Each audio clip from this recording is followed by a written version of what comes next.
This episode of Wheat Pete's Word is brought to you by Syngenta. Worried about wireworms? When it comes to protecting cereal crops, experience matters.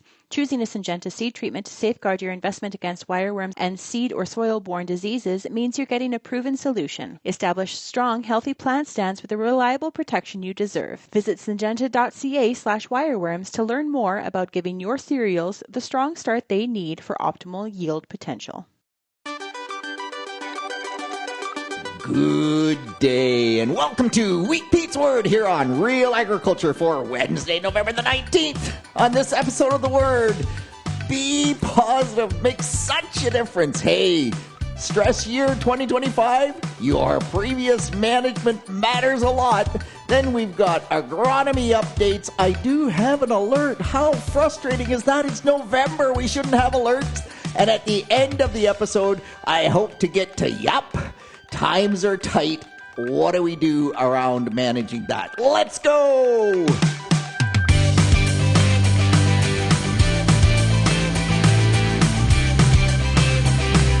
Oh, yes. Woody, my great friend Woody, tweeting out a picture of a sunrise and saying, to quote Wheat Pete, "Good morning, sun." And I saw that. It just picked me up.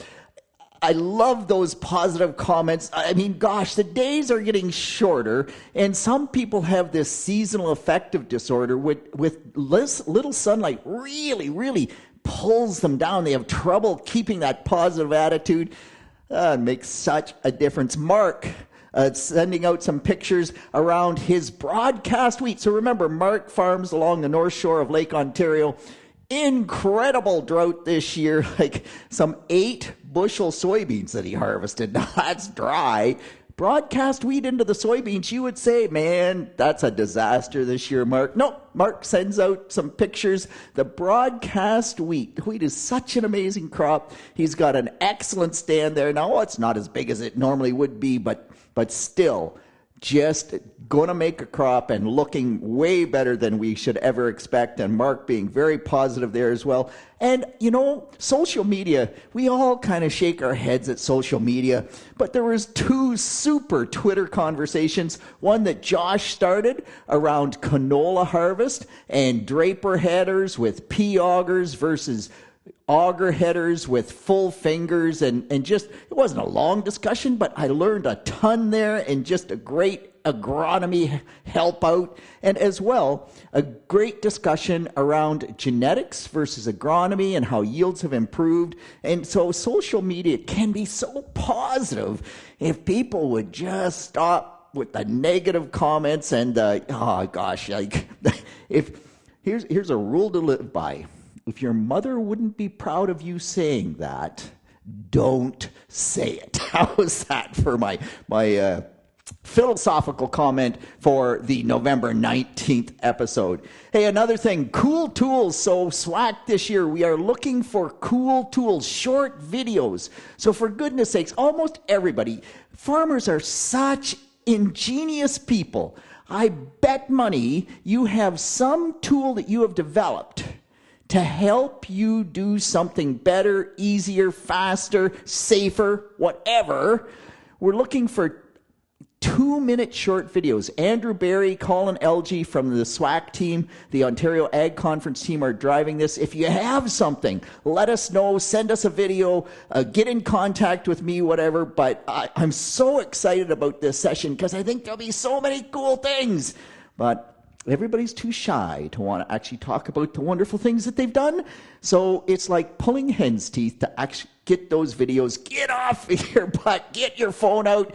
Get that thing on camera, and let's help other people stay safe, work efficiently, and do a better job. All right, I'm going to move on and just say that, last week I talked about how great it was in the Cinderella Zone down in the deep Southwest. And Rick very kindly pointed out that not everywhere in the deep Southwest is in the Cinderella Zone, and not everyone has 250 plus bushel corn and record yields. Rick, you are 100% correct. And it's always where I run into trouble when I generalize. But where you got timely rains, and the deep Southwest is is in general better than a lot of the rest of the province of Ontario. In fact, one grower with a farm at 301 bushels per acre. But I mean, that's awesome.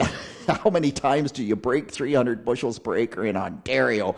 Almost never. But Kevin put it really well. He said, yep, Kevin's area is good. Lots of 250 pluses, record yields. But he says, man, you go just a little bit outside of my area and they miss the timely rains and you are 50 to 70 bushels per acre lower. And I've looked through a bunch of corn hybrid corn hybrid yield data. And yeah, in some areas, almost every hybrid is over 250, some of them at 280, 290, 300s. And then you get another group and they will be that 200 to 220. So not everywhere is that awesome down in the deep Southwest. And that's a fair comment. Chris saying, hey, Peter, man, this year yields mirror management. If you have a good rotation, you have better yields. If you use good cover cropping systems in that rotation, you have better yields. If you have manure, you have better yields. Man, that's awesome. That's exactly what we would expect to see in a stress year. And the fact that the science is supported by the reality is a good thing. So as you think through this, tight economic times, we'll probably get that to the end of the episode, but man, I talked about last week, crop sequencing, rotation, using organic amendments, whether it's manure or something else appropriately and making it work in your system. All of those things have a massive impact when we get into a stress year like 2025 was. What's interesting, by the way, is that Chris really isn't in the heavily stressed area. He's in a great yield area, and still the yields mirror that management. So boy, management matters. Andres out of South Africa sending me an update with his wheat crop. If you'll recall, he burnt the flag leaf badly with a multiple things in the tank application. Oh, his final yield, incredibly disappointing, like way poorer than what in fact, his poorest yield ever, he said. And it's hard for me to imagine that just the flag leaf burn did that. And so immediately, it's okay, what did other growers do that you didn't, Andres? And can we learn from that? And let's improve going forward for sure. But the real thing that I want to say about that is that Andres at least let me know the outcome. And so, man, how come I don't, my inbox should be chock full of plot results from all over North America, all over the globe. And it definitely is not. So come on, people, fire those plot results my way. I really do appreciate the people that do, but I do not get enough of them. That is for sure. All right. I want to move on and just touch briefly about dry down, because it has been such just a wild mix of things happening. So fortunately, both Hockey and Leo saying, yep, Peter, it is finally starting to come down. I think Hockey said 26 to 28. Leo said, it broke under 30. We're at 29. I lost 1 point in 1 week. This time of year, that's about what you should expect, is at the most 2 points. 1 point would be fairly 1% in moisture. And so that's where it is for a lot of people. Meanwhile, Josh saying, Peter, 2 weeks and this corn has not moved. And you just go, man, why is that? And then we get down into the Cinderella zone, down into Essex, Kent, Lambton, and the corn black layered late, just like it did when I get up into Perth and Huron counties, more northerly, shorter season areas, all the corn black layered late. The difference is that when we get to the north, it black layered late and it just hung up in moisture.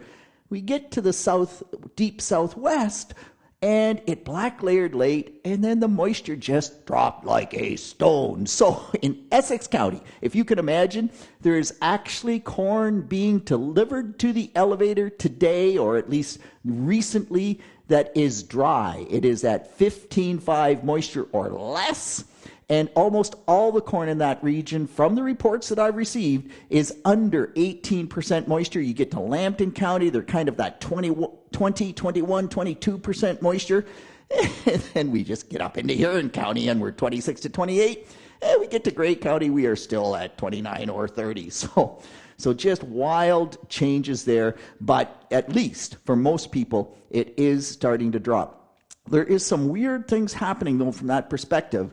Gourd with one particular hybrid, and we are seeing massive hybrid differences, but one particular hybrid where in the moisture-stressed areas, so gourd's fields are pretty variable, lots of hills. In the moisture-stressed areas, that hybrid has not dropped in moisture at all. In the less stressed areas, in the areas with good moisture holding capacity, it's dropped significantly. He gets into the stressed areas and it's still 40% moisture.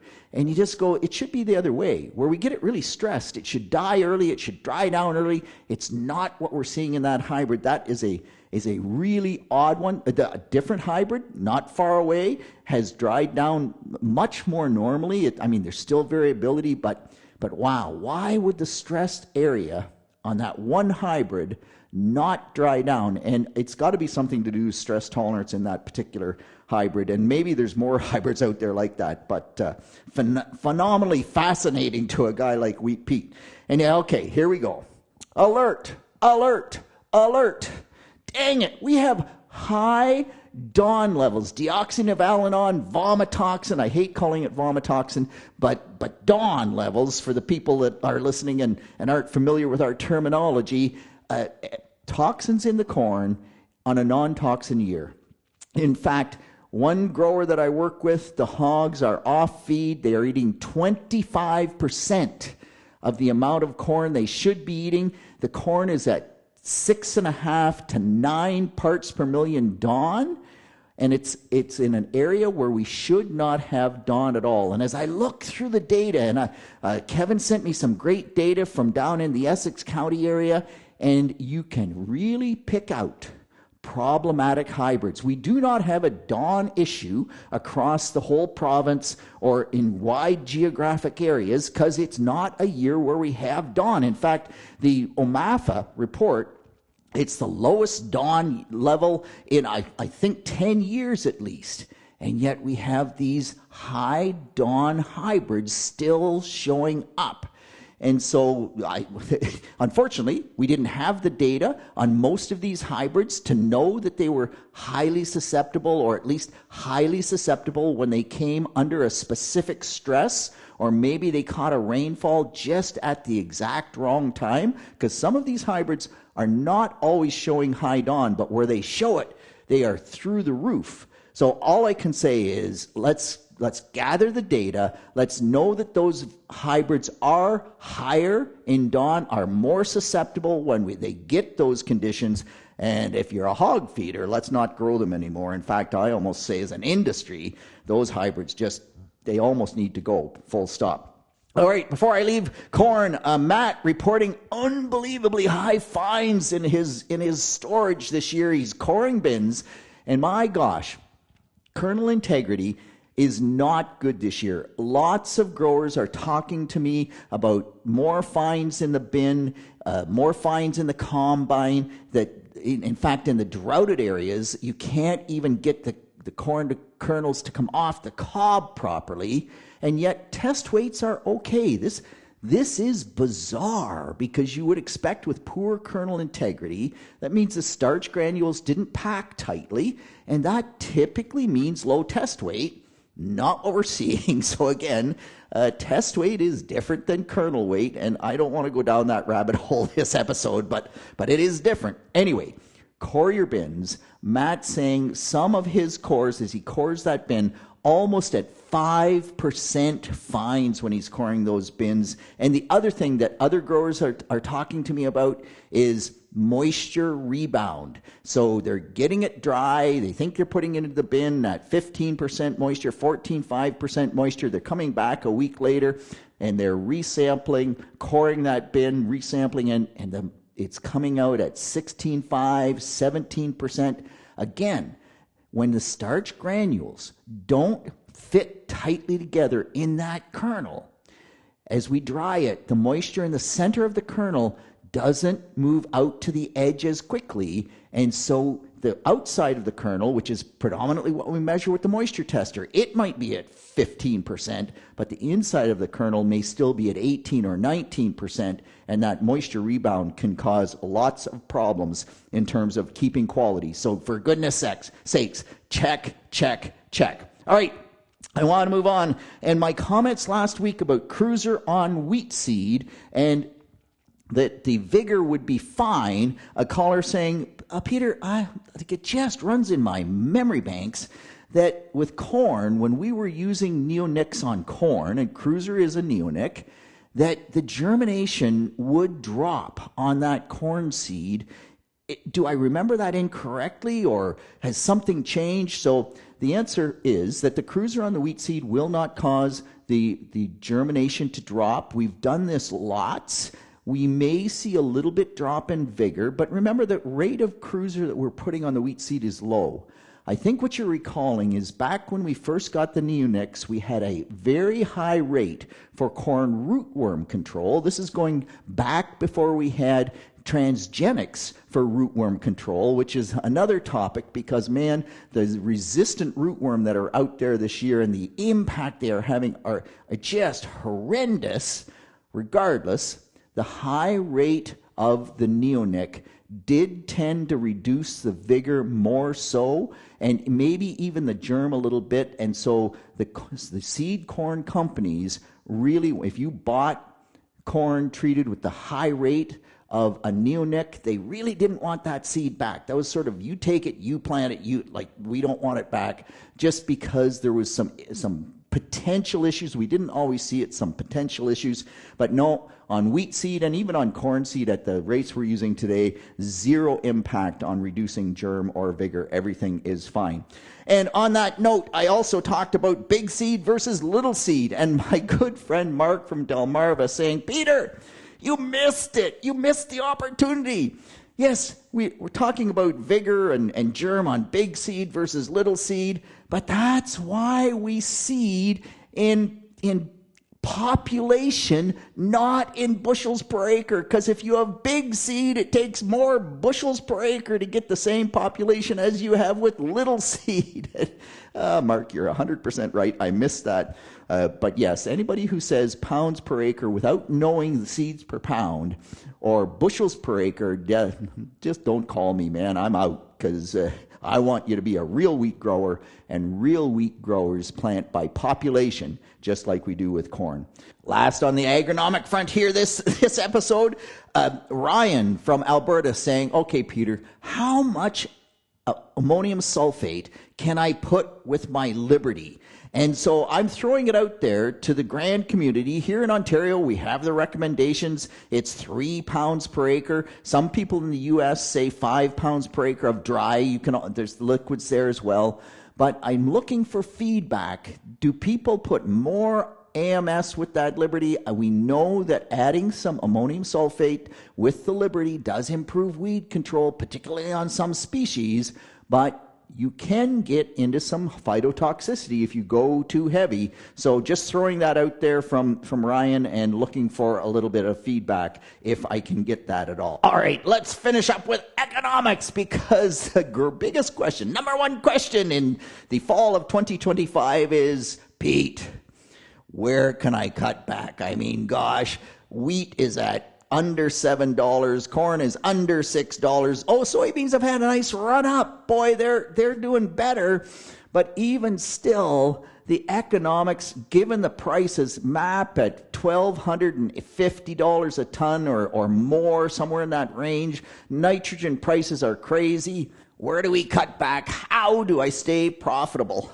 And so I'll start with land costs. And a great podcast out of Minnesota talking about fair rent prices. And I just laugh because, man, it's $500 an acre, fair land rent price. That's between the renter and the rentee. That's not for me to say, but I just kind of do the economics, the math on crop prices, and I go like, that doesn't work. And I mentioned that to a grower the other day, and he said, yeah, well, try buying that land for $35,000 an acre, and then instead of $500 land rent that you're paying, your interest payment will be $1,200 an acre per year. And you just go, yeah. So she's a tough go from that standpoint, but land costs really are part of the issue around this economic crunch. And in that, we farmers are our own worst enemy, no doubt about that. But let's talk about the things that we can look at. Number one is weed control. Do not cut back on your weed control. I just can't state that strongly enough, because as soon as you cut back on weed control and you get a few weeds that escape and go to seed, all we're doing is creating problems for the future. 1 year's seeding, 7 years weeding. So I'm a big proponent of making sure we don't let those weeds get to seed, that we still do good weed control. When I was in Zambia, I toured an organic farm in Zambia, quite a large farm, and the farm manager, like the crops were anything but clean, but he said, yep, well, we just keep working at them, and what we do is by harvest, we make sure that there's no weeds that we allow to go to seed. So we'll go through and we'll pull out seed heads out of weeds just to make sure they don't go to seed before that seed forms. That's how important not letting the weed seed return is, even in an organic system. And I think that's often when we move out of conventional tillage, growers try to go organic. They're great in the first few years because they have a low weed seed bank, but then those weeds get going to seed, and all of a sudden we have a high seed bank, and that becomes much tougher to control. So don't give up on weed control. If you have been managing your soils well and you have good base fertility levels, then you can cut back on phosphorus and potash. There's no doubt about that. I mean, gosh, had great conversations. So MAP, at 100 pounds per acre of MAP, we're looking at, say, $60 an acre for 100-pound application of 1152.0. And you say, Pete, that's 10 bushels of wheat, it's 12 bushels of corn. How does that make any economic sense at all? And in most cases, unless you have very low soil tests to start with, it doesn't make economic sense.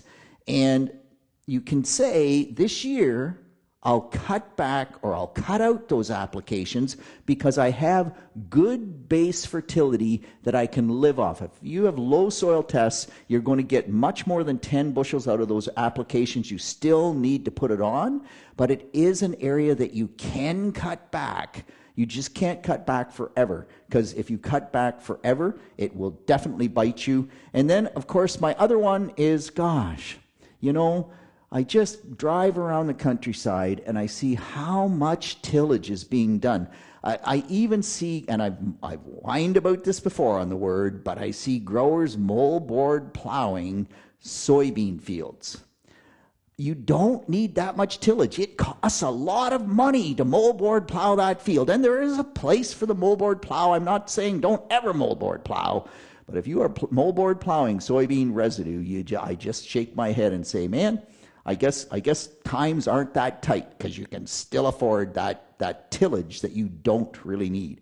Anyway, I'll get off my pedestal now, because this is a long enough episode yet again. That's it. That's all on behalf of the team here at Real Agriculture. This is Wheat Pete with the word for Wednesday, the 19th of November.